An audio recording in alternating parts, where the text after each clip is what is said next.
Hay un momento en la vida de casi todo el mundo en el que se sienta frente a una pila de libros, cursos, vídeos, apuntes y notas y piensa cuando sepa suficiente voy a empezar. He visto ese momento miles de veces. Lo he visto en salas de conferencias en Nueva York, en seminarios en Ciudad de México, en pequeños auditorios en Buenos Aires y lo he visto también en los ojos de personas que me escriben desde sus casas, desde sus trabajos, desde sus vidas que sienten que no avanzan.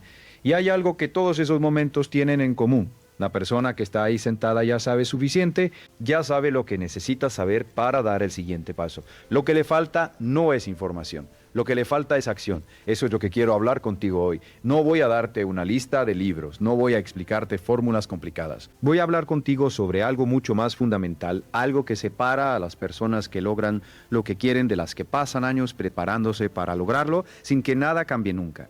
Voy a hablar sobre la diferencia entre saber y hacer, entre entender y aplicar, entre tener información y tener resultados. Cuando tenía 20 y tantos años, yo no tenía nada. No tenía educación universitaria formal, no tenía dinero ahorrado, no tenía conexiones, no tenía un mentor, no tenía un plan claro. Trabajé en empleos físicos durante años, lavé platos, cargué cajas, trabajé en construcción.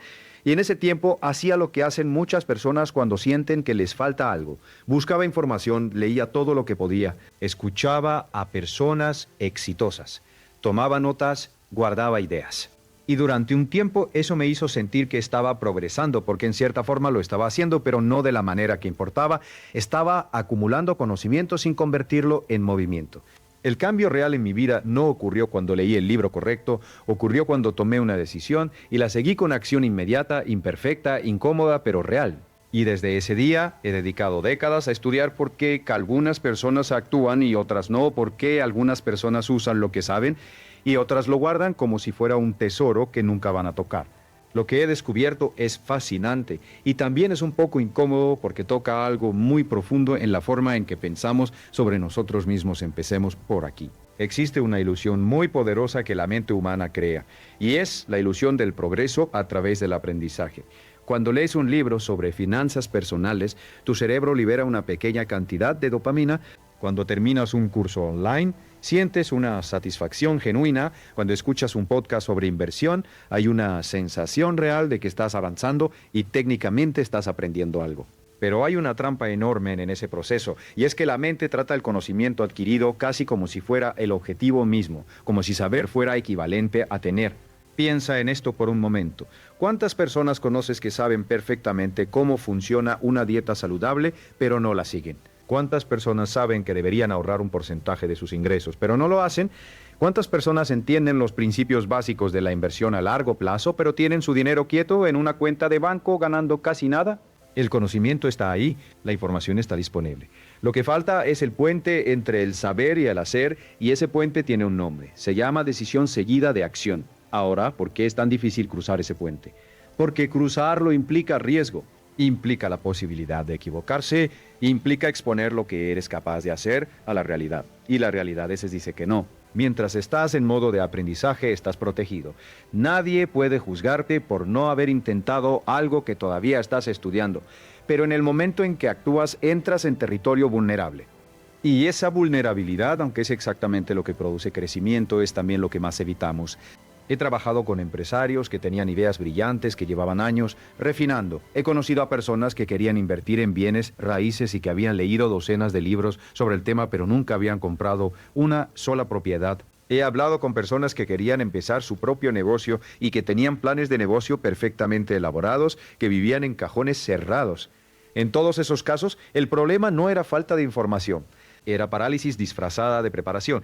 Y quiero ser muy claro aquí porque esto es importante. No estoy diciendo que el aprendizaje no tiene valor. Todo lo contrario. El aprendizaje continuo es uno de los hábitos más poderosos que puedes desarrollar.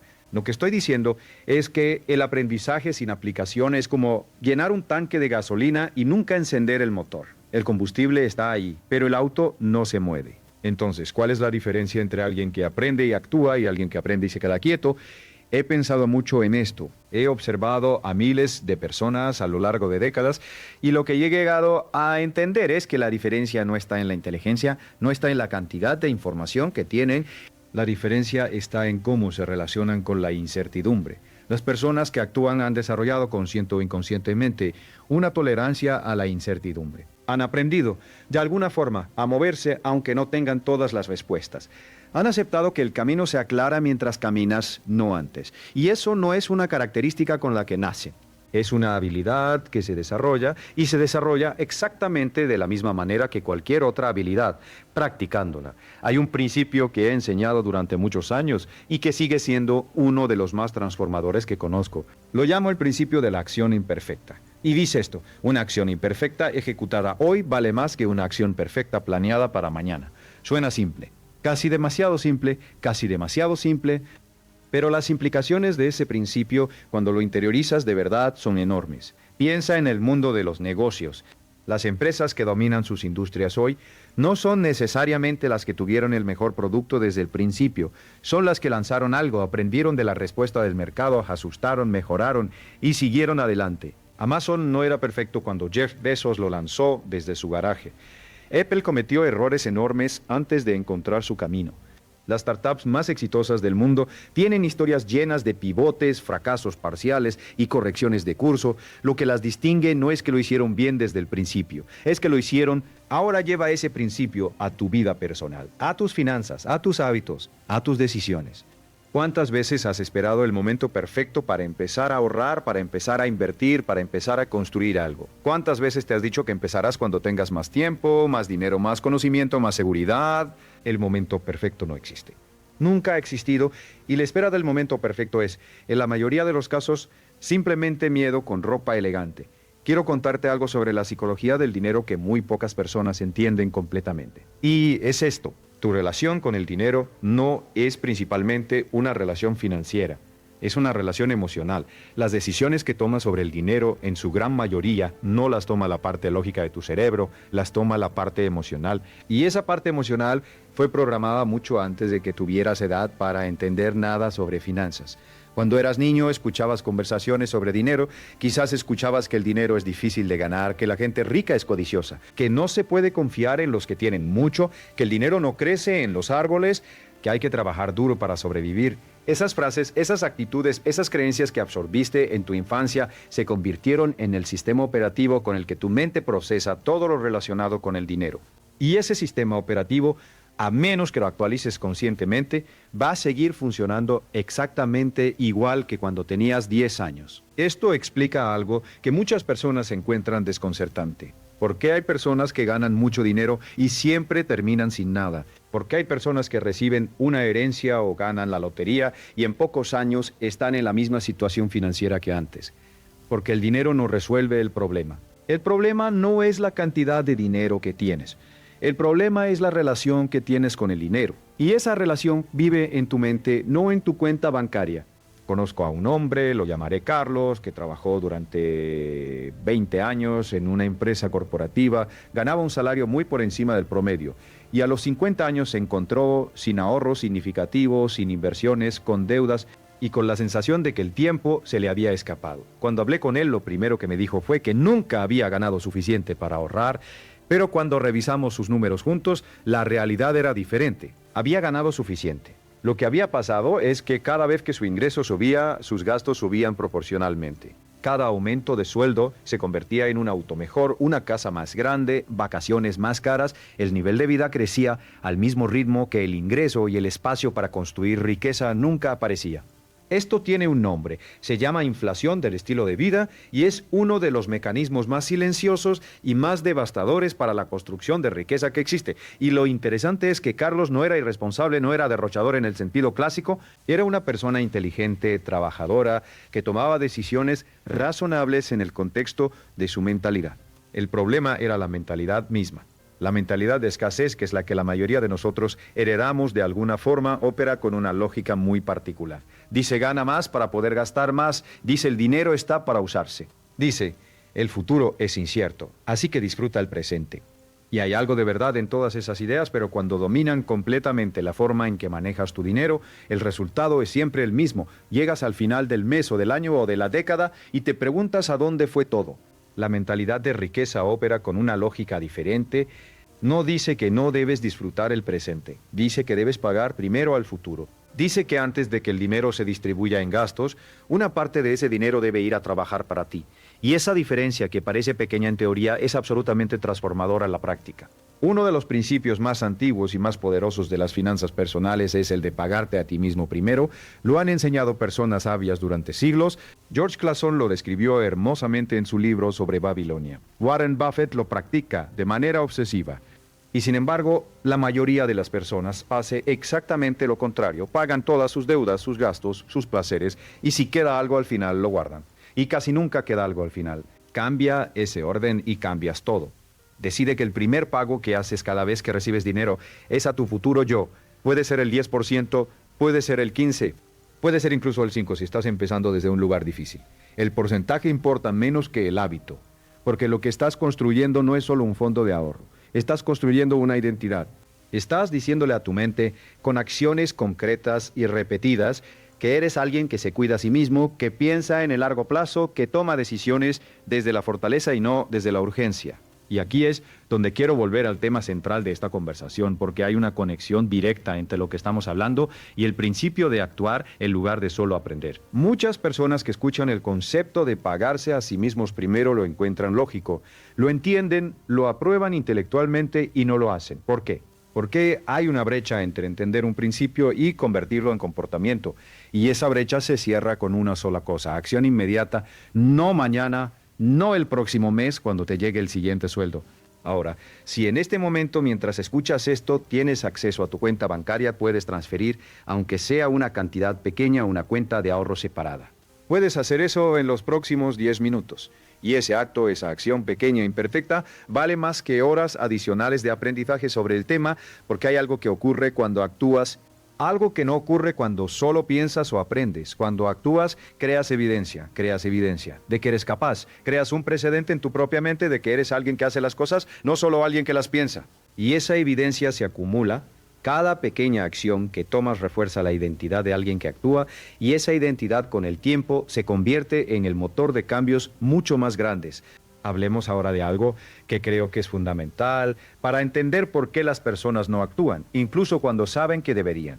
Y es el concepto del dolor del cambio versus el dolor del estancamiento. Ambos duelen, pero duelen de maneras diferentes.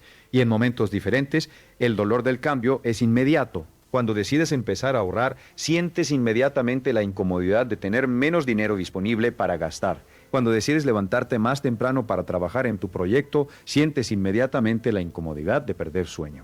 Cuando decides tener una conversación difícil que has estado evitando, sientes inmediatamente la incomodidad de la confrontación. El dolor del cambio llega ahora. El dolor del estancamiento es diferente. Es gradual, acumulativo y llega después. Es el dolor de llegar a los 50 años sin ahorros suficientes. Es el dolor de mirar atrás y ver una década de oportunidades no aprovechadas. Es el dolor silencioso de saber que podrías haber hecho más, que podrías haber construido más, pero no lo hiciste. Ese dolor llega después, pero llega con intereses. El cerebro humano, por diseño evolutivo, le da más peso al dolor inmediato que al dolor futuro. Estamos programados para evitar lo que duele ahora, aunque eso signifique más dolor después. Esa es una de las razones fundamentales por las que la disciplina es tan difícil, no porque seamos débiles o irresponsables, sino porque estamos peleando contra millones de años de programación biológica.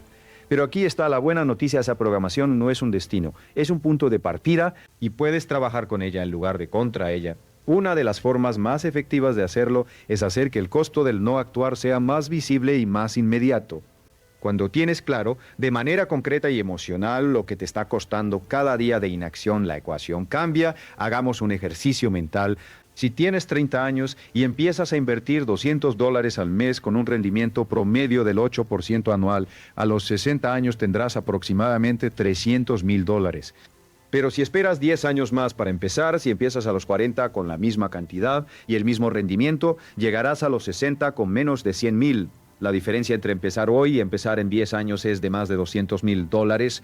Eso es lo que te está costando la espera, no en algún sentido abstracto y lejano. En dinero real, en opciones reales, en libertad real.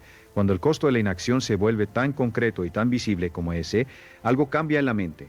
El dolor del cambio que antes parecía grande empieza a verse pequeño en comparación con el dolor del estancamiento que ahora puedes ver con claridad. Y esa nueva perspectiva puede ser exactamente el catalizador que necesitas para pasar del saber al hacer. Quiero hablar ahora sobre los hábitos porque creo que es el territorio donde se gana o se pierde la batalla de la vida financiera y personal. No en los grandes momentos de decisión heroica, sino en los pequeños comportamientos repetidos, día tras día, semana tras semana, año tras año. Existe una idea muy romántica sobre el éxito que dice que viene de grandes momentos de inspiración, de decisiones épicas, de saltos de fe transformadores. Y sí, esos momentos existen y tienen su papel. Pero la realidad es que la mayor parte del éxito, en cualquier área de la vida, es el resultado acumulado de hábitos pequeños y consistentes. Es el resultado de lo que haces cuando nadie te está mirando. Es el resultado de las decisiones que tomas en los momentos ordinarios, no en los extraordinarios. Aristóteles dijo algo hace más de 2000 años que sigue siendo completamente relevante. Somos lo que hacemos repetidamente. La excelencia, entonces, no es un acto sino un hábito. Esa frase no ha perdido ni un gramo de verdad en todo ese tiempo. Lo que eres hoy es, en gran medida, el resultado de lo que has hecho repetidamente. Y lo que serás en 10 años será, en gran medida, el resultado de lo que empieces a hacer repetidamente a partir de hoy. Esto tiene implicaciones profundas para la independencia financiera, porque la independencia financiera no es el resultado de un golpe de suerte, de una inversión perfecta o de un negocio que explota de la noche a la mañana. Es el resultado de hábitos financieros sólidos, practicados consistentemente durante años. Es el resultado de gastar menos de lo que ganas, de invertir la diferencia, de educarte continuamente sobre cómo hacer que tu dinero trabaje para ti, y de tener la paciencia y la disciplina para dejar que el tiempo haga su trabajo. Y aquí está algo que quiero que entiendas muy bien. Los hábitos no se forman pensando en ellos, se forman haciéndolos. Puedes leer todos los libros del mundo sobre la formación de hábitos, puedes entender la neurociencia detrás de los ciclos de hábito, puedes conocer cada estrategia de productividad que existe, y nada de eso cambiará nada en tu vida hasta que empieces a hacer el comportamiento. Hasta que lo hagas hoy y mañana y pasado mañana y el siguiente día. El primer día es el más difícil. El segundo día es difícil también. El 10º día empieza a sentirse un poco más natural. El 30º día empieza a sentirse como parte de quién eres. Y el 100º día ya es simplemente lo que haces. Así funciona la formación de hábitos. No es magia, es repetición. Y la repetición empieza con una primera vez. He conocido a personas que transformaron completamente su situación financiera sin grandes ingresos, sin herencia, sin golpes de suerte. Los he conocido en mis seminarios, he leído sus historias, he hablado con ellos cara a cara, y lo que tienen en común no es la inteligencia extraordinaria, no es el acceso a información secreta. Es la consistencia, es el hecho de que tomaron una decisión, la convirtieron en hábito y no se detuvieron aunque los resultados tardaran en aparecer. Esto me lleva a otro principio que creo que es absolutamente crucial, especialmente en el mundo de hoy, donde todo parece moverse a una velocidad vertiginosa. El principio de la paciencia estratégica. Vivimos en una cultura de gratificación inmediata. Queremos resultados ahora, queremos ver el progreso en tiempo real. Y cuando los resultados no llegan rápido, concluimos que la estrategia no funciona y la abandonamos. Pero la construcción de riqueza, como la construcción de cualquier cosa que valga la pena, opera en una escala de tiempo diferente. El interés compuesto, que Einstein supuestamente llamó la octava maravilla del mundo, necesita tiempo para mostrar su poder. Una inversión que crece al 8% anual dobla su valor aproximadamente cada 9 años. Eso significa que si inviertes $10,000 hoy y no tocas ese dinero, en 9 años tendrás 20,000, en 18 años tendrás 40,000, en 27 años tendrás 40,000, en 27 años tendrás 80,000. El crecimiento no es lineal, es exponencial. Pero para experimentar el poder del crecimiento exponencial necesitas darle tiempo, y darle tiempo requiere paciencia. Y la paciencia en un mundo diseñado para la impaciencia es una ventaja competitiva enorme. Hay un concepto que me gusta mucho y que creo que captura bien esta idea. Lo llamo el valle del desencanto. Cuando empiezas algo nuevo, ya sea un hábito de ahorro, una inversión, un negocio, un programa de ejercicio, hay un periodo inicial de entusiasmo. Todo se siente fresco y posible. Pero después de ese periodo inicial llega el valle. Los resultados no son todavía visibles. El esfuerzo se siente, pero la recompensa no. Y es en ese valle donde la mayoría de las personas se rinden. Concluyen que no está funcionando, que quizás no es para ellos, que quizás necesitan un enfoque diferente. y abandonan justo antes de que las cosas empiecen a cambiar. Si puedes identificar ese valle cuando estés en él, si puedes decirte a ti mismo, estoy en el valle del desencanto y esto es normal, esto es parte del proceso, entonces tienes una posibilidad real de atravesarlo. Y del otro lado del valle está el territorio donde los resultados empiezan a aparecer, donde el hábito se vuelve natural, donde la inversión empieza a crecer de manera visible, donde el negocio empieza a ganar tracción. La clave es no confundir el valle con el fracaso. El valle no es fracaso, es el proceso, es el precio de entrada al éxito a largo plazo. Hablemos ahora sobre algo que creo que es uno de los errores financieros más comunes y más costosos que comete la gente, especialmente la gente trabajadora y bien intencionada, y es la trampa del ingreso activo exclusivo. La mayoría de las personas construye su vida financiera enteramente sobre ingresos activos. Trabajan, reciben un salario, gastan ese salario, trabajan más para ganar más y así. El tiempo y el dinero están perfectamente correlacionados. Si trabajas, tienes dinero. Si no trabajas, no tienes dinero. Esa es la estructura financiera de la mayoría de las personas y tiene una vulnerabilidad fundamental. Depende completamente tu capacidad de seguir trabajando. Las personas que alcanzan la verdadera independencia financiera entienden algo diferente. Entienden que el objetivo no es solo ganar más dinero, el objetivo es construir fuentes de ingreso que no dependan directamente de tu tiempo. Ingreso pasivo, ingreso residual, rendimientos de inversiones, dividendos, rentas, regalías. Estos son los mecanismos a través de los cuales el dinero trabaja para ti en lugar de que tú trabajas para el dinero. Y aquí es donde muchas personas se quedan atascadas en el modo de aprendizaje. Dicen, necesito aprender más sobre inversiones antes de invertir. Necesito entender mejor el mercado inmobiliario antes de comprar una propiedad. Necesito estudiar más sobre negocios antes de empezar el mío. Y mientras tanto, los años pasan y el dinero que podría haber estado trabajando sigue quieto o peor, se gasta en cosas que no construyen nada. No estoy diciendo que inviertas sin información. Estoy diciendo que hay un punto y ese punto llega antes de lo que crees en el que tienes suficiente información para dar el primer paso. Y ese primer paso, aunque sea pequeño, aunque sea imperfecto, es lo que te pone en movimiento. Y una vez que estás en movimiento, aprendes de una manera que ningún libro puede enseñarte. Aprendes de la experiencia real. Hay una diferencia enorme entre el conocimiento teórico y el conocimiento experiencial. Puedes leer todo lo que existe sobre cómo nadar, pero hasta que no te metes al agua, no sabes nadar. Puedes estudiar todos los libros sobre inversión en bolsa, pero hasta que no haces tu primera inversión en bolsa, no entiendes de verdad cómo se siente ver tu dinero fluctuar, cómo manejas la incertidumbre. Esa comprensión experiencial es invaluable y solo la obtienes haciendo. Recuerdo haber hablado con un joven empresario en uno de mis seminarios. Tenía quizás 28 años y me dijo que llevaba 3 años desarrollando su plan de negocios. 3 años. Le pregunté qué había cambiado en su plan en ese tiempo. Me dijo que lo había refinado, que había añadido proyecciones más detalladas, que había investigado más el mercado. Le pregunté si había hablado con algún cliente potencial. Me dijo que no, que primero quería tener todo listo. Le dije algo que espero que recuerde: ningún plan de negocio sobrevive al primer contacto con el mercado real. El mercado te va a enseñar cosas que ninguna cantidad de investigación previa puede predecir.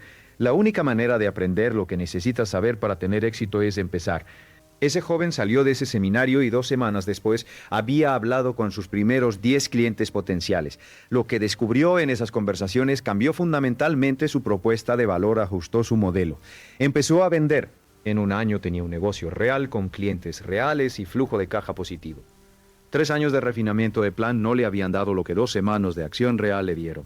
Eso es lo que la acción hace. No solo produce resultados, produce información de calidad que no puedes obtener de ninguna otra manera. Y esa información te permite ajustar, mejorar y avanzar de manera más inteligente que cualquier cantidad de preparación previa. Quiero hablar ahora sobre la mentalidad de riqueza con más profundidad, porque creo que hay mucha confusión sobre lo que realmente significa.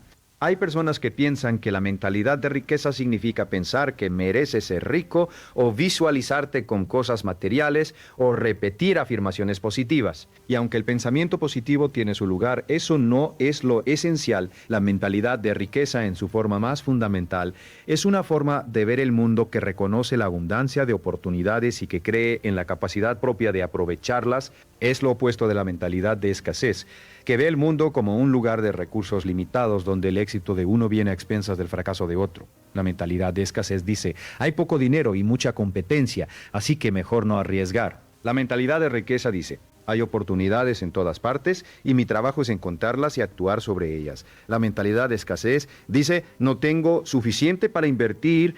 La mentalidad de riqueza dice, ¿cómo puedo empezar con lo que tengo ahora? La mentalidad de escasez dice, el éxito es para otros, para los que tienen suerte o conexiones. La mentalidad de riqueza dice, el éxito es el resultado natural de hacer las cosas correctas de manera consistente, y aquí está algo que encuentro fascinante, la mentalidad de riqueza no es el resultado de tener dinero, es la causa de tenerlo. Las personas que estudian a los ricos, que los entrevistan, que analizan sus historias, descubren consistentemente que la mayoría de ellos desarrolló primero una cierta forma de pensar, y esa forma de pensar los llevó a tomar las decisiones que produjeron los resultados. No al revés. Esto es profundamente esperanzador porque significa que el primer paso hacia la independencia financiera no requiere dinero, requiere un cambio en la forma en que piensas. Y ese cambio está disponible para cualquier persona, en cualquier circunstancia, en cualquier momento. Pero, y este es el punto crucial, el cambio de mentalidad no ocurre solo con pensar diferente, ocurre cuando piensas diferente y actúas en consecuencia. La mentalidad y la acción se refuerzan mutuamente. Cuando actúas desde una mentalidad de riqueza, aunque sea de manera pequeña y imperfecta, esa acción refuerza la mentalidad. Y la mentalidad reforzada produce más acción. Es un ciclo virtuoso que se inicia con el primer paso. Hablemos de algo que creo que es fundamental y que muy pocas personas discuten con honestidad, el papel del miedo en las decisiones financieras. El miedo es quizás el factor más determinante en la vida financiera de la mayoría de las personas y opera casi siempre de manera invisible. El miedo a perder dinero hace que las personas no inviertan. El miedo al fracaso hace que no inicien negocios. El miedo al juicio de otros hace que no hablen de sus metas financieras. El miedo a la incertidumbre hace que mantengan el status quo, aunque el status quo sea claramente insatisfactorio. Y el miedo, por su naturaleza, se disfraza muy bien. Se presenta como precaución, se presenta como responsabilidad, se presenta como necesidad de más información.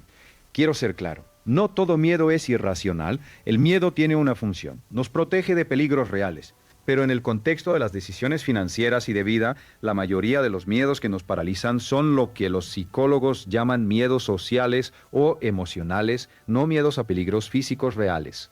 Y esos miedos, aunque se sienten completamente reales, están basados en proyecciones sobre el futuro que en la mayoría de los casos no se materializan. Existe un ejercicio que recomiendo hacer cuando el miedo te impide actuar. Se llama el ejercicio del peor caso. Pregúntate, ¿cuál es el peor resultado posible si actúo? Sé específico, no te quedes en podría salir mal. Define exactamente qué significaría salir mal. Define exactamente qué significaría salir mal.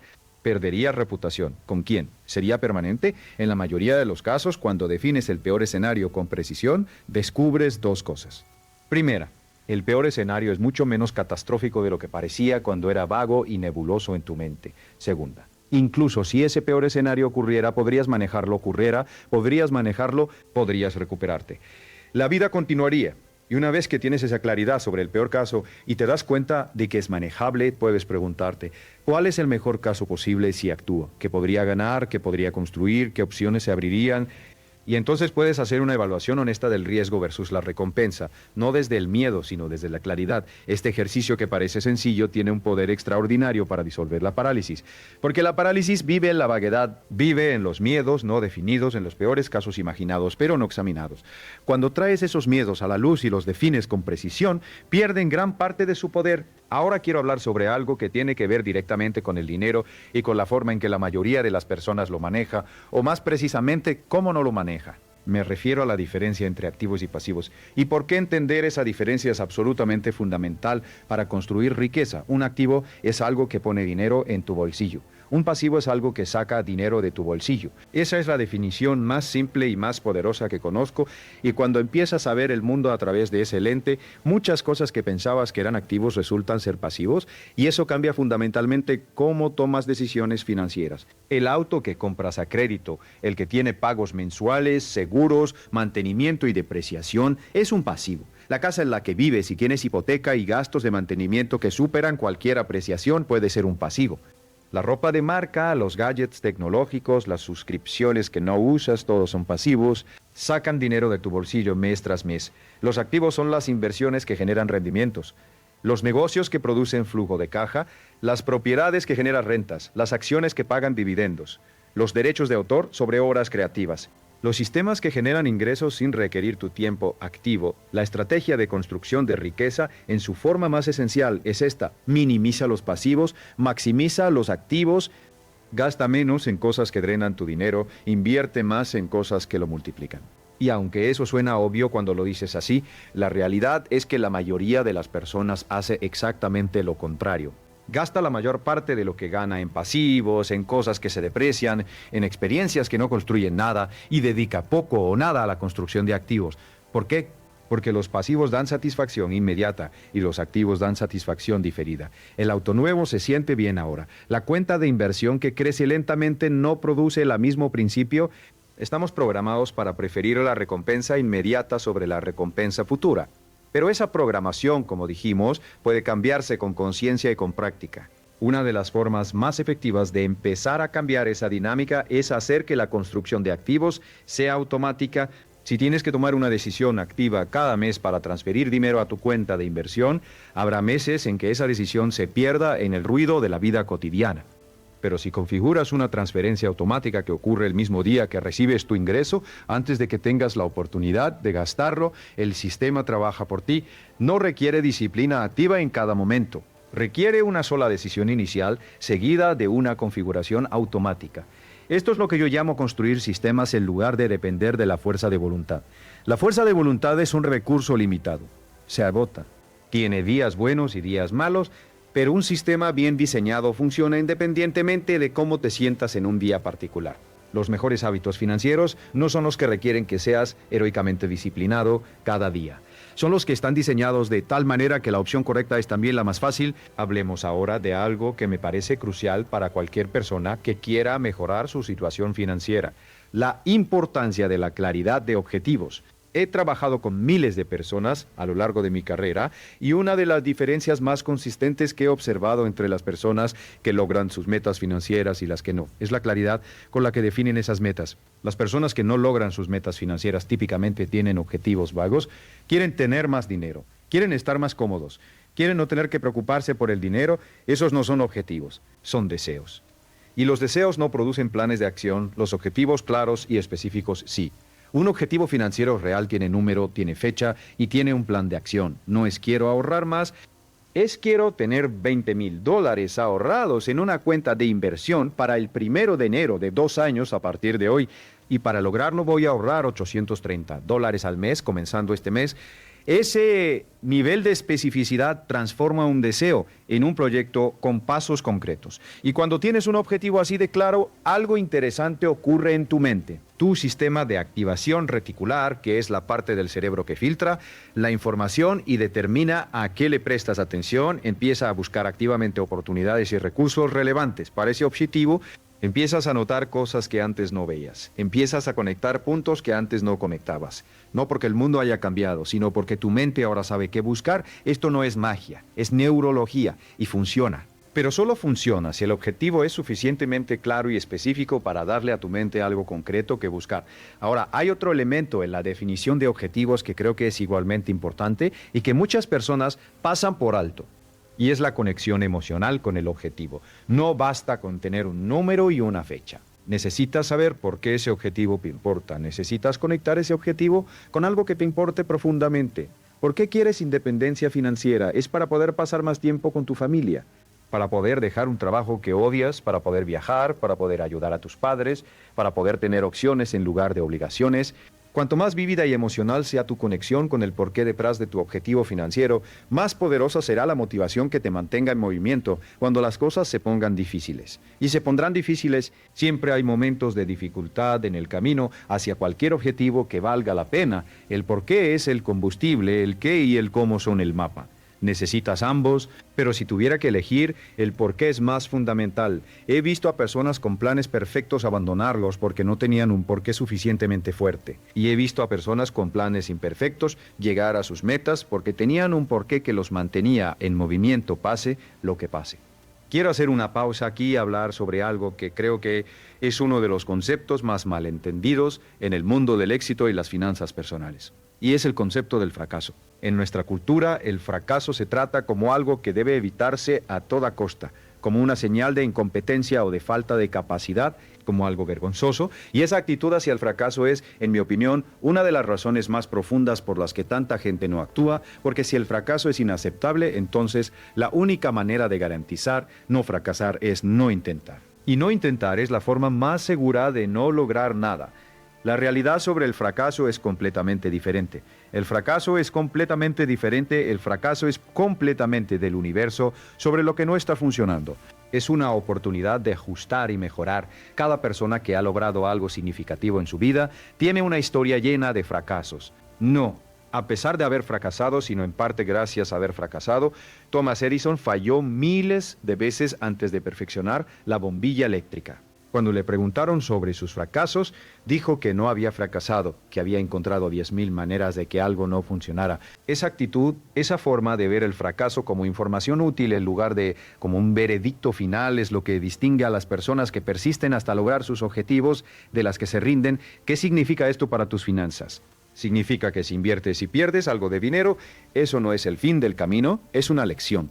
Si empiezas un negocio y no funciona como esperabas, eso no es una señal de que no puedes hacerlo. Es información sobre qué ajustar. Si intentas un hábito nuevo y lo rompes, eso no significa que no tienes disciplina, tienes disciplina. Significa que necesitas ajustar el sistema. La diferencia entre las personas que construyen riqueza y las que no es que las primeras nunca cometen errores o nunca experimentan fracasos. Es que las primeras tratan los fracasos como parte del proceso y siguen adelante, mientras que las segundas tratan los fracasos como evidencia de que no pueden o no deben seguir intentando.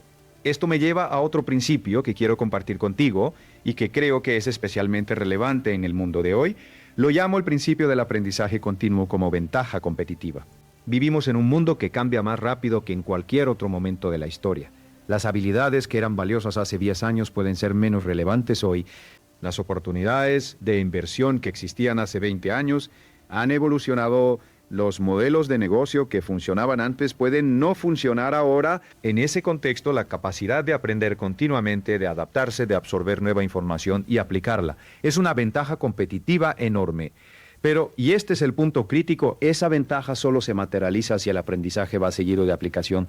El conocimiento sin acción no es una ventaja competitiva, es un lujo intelectual. Las personas más exitosas que conozco son aprendices voraces y actores consistentes. No son personas que aprenden mucho, actúan poco, ni son personas que actúan sin aprender. Son personas que crean un ciclo virtuoso. Aprenden algo, lo aplican, observan los resultados, aprenden de esos resultados, ajustan y aplican de nuevo. Ese ciclo, repetido consistentemente, produce resultados extraordinarios con el tiempo. Ahora quiero hablar sobre algo que creo que es absolutamente fundamental para la independencia financiera y que va más allá de los números. Quiero hablar sobre la importancia de las personas que te rodeas. Jim Rohn, uno de los grandes mentores de mi vida, decía que eres el promedio de las 5 personas con las que pasas más tiempo. He pensado mucho en esa idea a lo largo de los años y creo que es más verdadera de lo que parece a primera vista. No de manera mecánica o determinista, sino en el sentido de que las personas que te rodean tienen una influencia enorme sobre tus creencias, tus expectativas, tus estándares y tus comportamientos. Si te rodeas de personas que tienen una mentalidad de escasez, que ven el dinero como algo difícil de obtener, que critican a los que tienen éxito, que se resignan a la mediocridad, esas actitudes van a permear tu forma de pensar, aunque no lo notes conscientemente. Si te rodeas de personas que tienen mentalidad de crecimiento, que buscan oportunidades, que hablan sobre inversión y construcción de riqueza, que se apoyan mutuamente en sus metas, esas actitudes también van a influirte. Esto no significa que debas alejarte de las personas que amas, simplemente porque tienen una mentalidad diferente a la que quieres desarrollar. Pero sí significa que debes ser intencional sobre a quiénes pones tu mente de manera regular. Busca mentores, ya sean personas a través de libros, a través de podcasts, a través de seminarios. Busca comunidades de personas que comparten tus objetivos. Busca relaciones que te olemen en lugar de relaciones que te anclen. Y hay algo más sobre las relaciones que quiero mencionar, porque creo que es un punto que se subestima enormemente.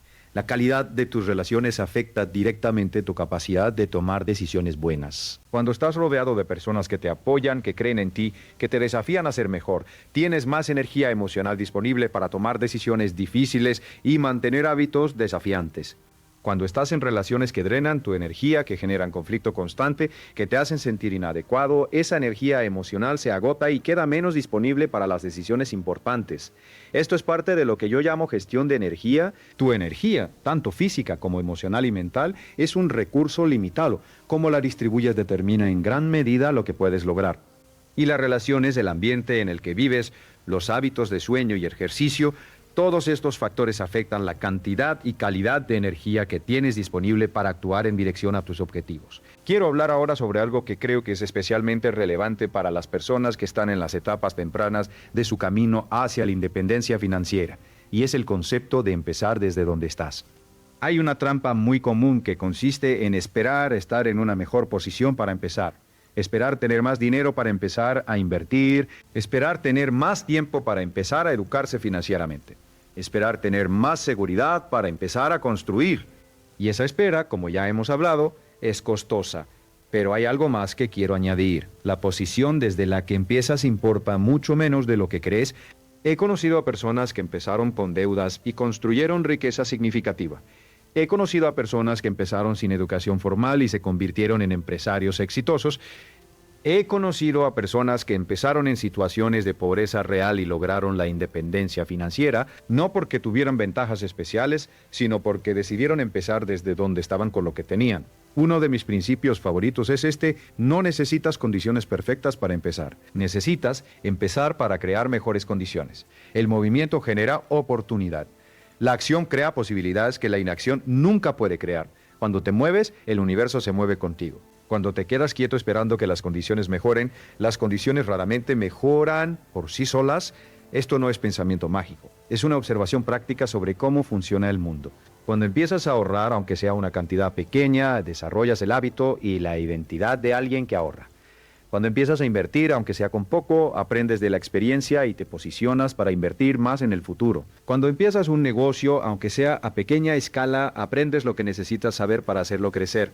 El primer paso no tiene que ser grande, tiene que ser real. Un paso pequeño en la dirección correcta vale infinitamente más que 100 pasos perfectamente planeados que nunca se ejecutan. Quiero hablar ahora sobre el tiempo, porque creo que es el recurso más mal gestionado en la vida de la mayoría de las personas, y su relación con la construcción de riqueza y el éxito es directa y poderosa. El tiempo es el único recurso verdaderamente democrático. Todos tenemos exactamente las mismas 24 horas cada día. El multimillonario y el estudiante universitario tienen el mismo número de horas. Lo que los diferencia no es la cantidad de tiempo que tienen, sino lo que hacen con él, cómo lo invierten, en qué lo gastan, qué priorizan. Una de las preguntas más reveladoras que puedes hacerte sobre tu gestión del tiempo es esta: ¿en qué actividades paso la mayor parte de mi tiempo libre? No el tiempo de trabajo obligatorio, sino el tiempo que tienes disponible para decidir cómo usarlo. ¿Lo usas en actividades que construyen algo, que te educan, que te acercan a tus objetivos, o lo usas principalmente en entretenimiento pasivo, en redes sociales, en actividades que consumen tiempo sin producir nada? No estoy diciendo que el descanso y el entretenimiento no tengan valor, los tienen. El descanso es necesario para la productividad sostenible, pero hay una diferencia enorme entre el descanso intencional y el consumo pasivo sin fin. Y la mayoría de las personas, si es honesta consigo misma, pasa una cantidad significativa de tiempo en actividades que no contribuyen a ninguno de sus objetivos. Si recuperaras 1 hora al día de ese tiempo y la dedicaras a educarte, a trabajar en un proyecto, a construir una habilidad, a desarrollar una fuente adicional de ingreso, ¿qué podría cambiar en tu vida en 1 año, en 5 años? 1 hora al día son 365 horas al año, son más de 15 días completos de trabajo enfocado. Eso es tiempo suficiente para aprender un idioma, para escribir un libro, para construir las bases de un negocio, para desarrollar una habilidad altamente valiosa. El tiempo es el ingrediente que transforma el potencial en realidad. Y la manera en que lo usas es, en gran medida, una elección que haces todos los días, muchas veces al día, en pequeñas decisiones que se acumulan en el resultado de tu vida. Hay algo que quiero decirte con mucha claridad y espero que lo escuches no como una crítica, sino como una invitación. Si tu vida no está donde quieres que esté, si tus finanzas no están donde quieres que estén, si tus hábitos no son los que quieres tener, la razón no es principalmente la falta de información. La razón es la brecha entre lo que sabes y lo que haces, y cerrar esa brecha es completamente posible. pero requiere que dejes de buscar más información y empieces a actuar con la que ya tienes. Esto no es una acusación, es una liberación. Porque si el problema fuera falta de información, la solución sería buscar más información y eso podría tomar años. Pero si el problema es la brecha entre saber y hacer, la solución está disponible ahora mismo. La solución es dar un paso, cualquier paso, en la dirección correcta. Ahora hablemos sobre algo que creo que es el corazón de todo lo que hemos estado discutiendo. Hablemos sobre la identidad, porque en última instancia, los hábitos que mantienes, las decisiones que tomas, las acciones que ejecutas, todos fluyen de quién crees que eres, de la identidad que tienes sobre ti mismo. Si te ves como alguien que no es bueno con el dinero, vas a tomar decisiones que confirmen esa identidad. Si te ves como alguien que no es del tipo emprendedor, vas a evitar las acciones que contradigan esa visión de ti mismo. Si te ves como alguien que siempre ha luchado económicamente, tu mente va a encontrar maneras de que esa narrativa continúe siendo verdad.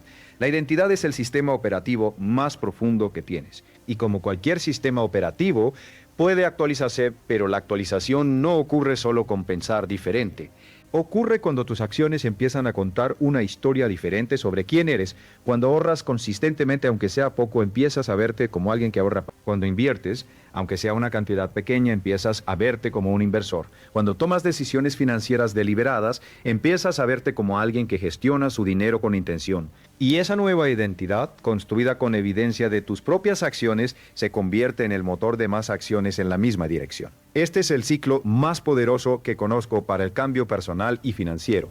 Actúas, esa acción crea evidencia, esa evidencia actualiza tu identidad, tu nueva identidad produce más acciones alineadas con ella y esas acciones producen más evidencia. Con el tiempo ya no estás tratando de cambiar tus hábitos, simplemente estás siendo quien eres, pero ese ciclo tiene que empezar en algún lugar. Y ese lugar es la acción, no la reflexión perfecta, no el plan impecable, la acción imperfecta, pequeña, inmediata. Quiero hablar ahora sobre algo que creo que es especialmente importante para las personas que sienten que han desperdiciado tiempo, que han llegado tarde al juego, que debieron haber empezado antes, y lo que quiero decir es esto. El mejor momento para empezar fue hace 10 años. El segundo mejor momento es ahora.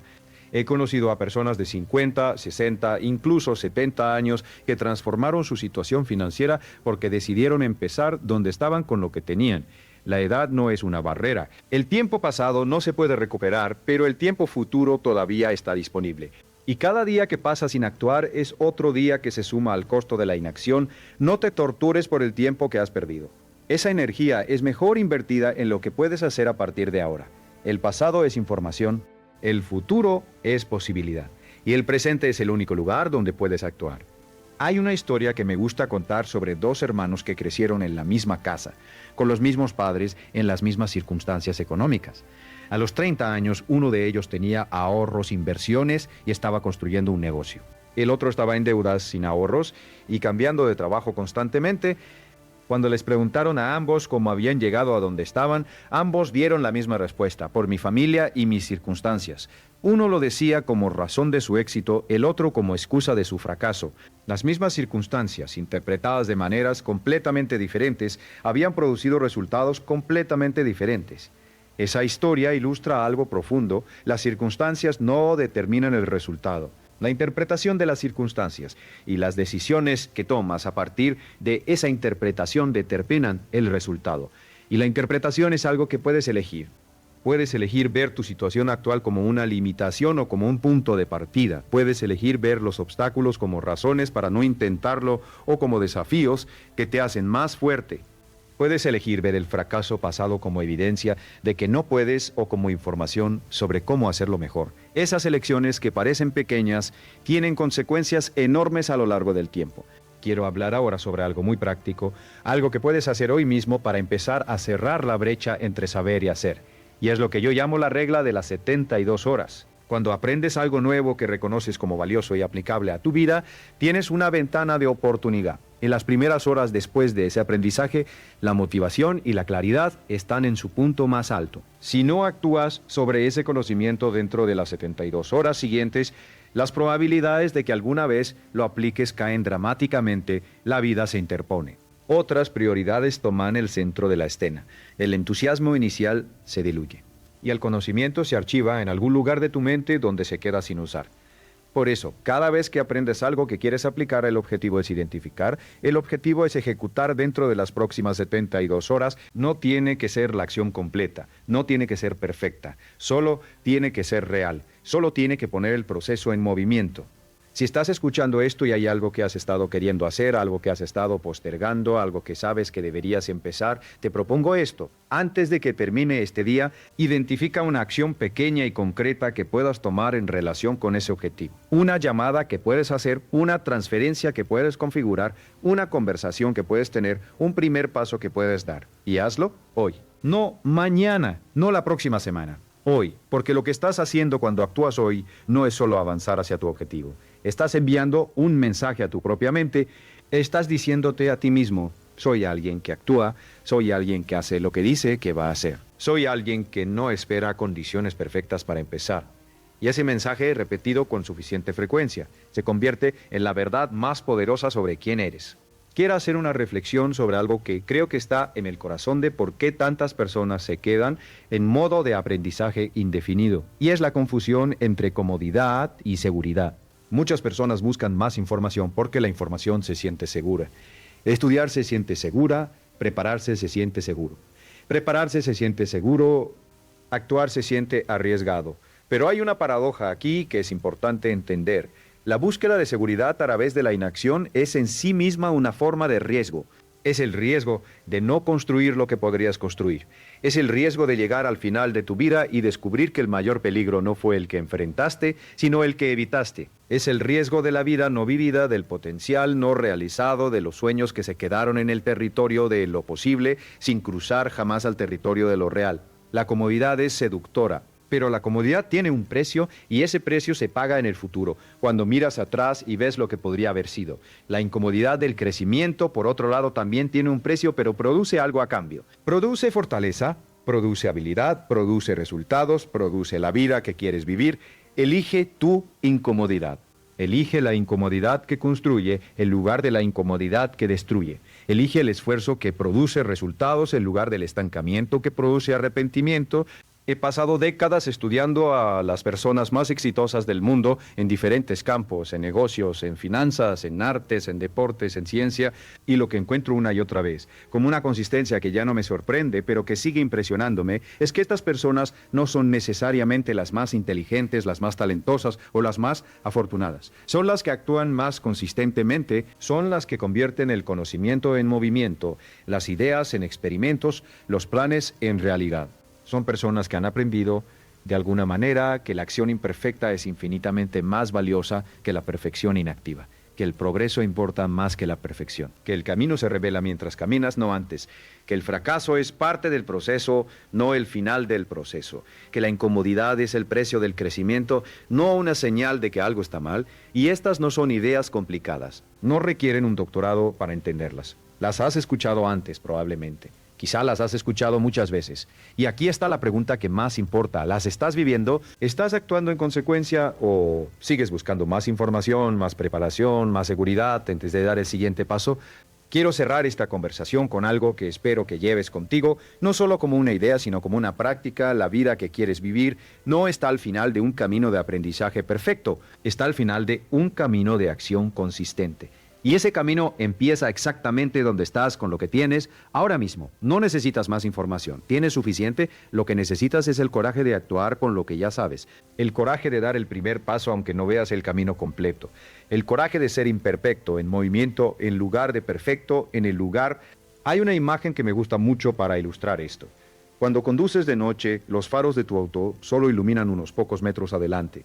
No puedes ver el destino final desde el punto de partida. Pero no necesitas verlo. Solo necesitas ver los próximos metros. Y a medida que avanzas, los faros siguen iluminando los próximos metros y así llegas a donde vas un tramo iluminado a la vez. Así funciona el camino hacia cualquier objetivo importante. No lo ves todo desde el principio. No tienes todas las respuestas antes de empezar. Pero si das el primer paso, el siguiente se revela. Y si das ese, el siguiente aparece. Y así, un paso a la vez, llegas a lugares que desde el punto de partida eran imposibles de imaginar.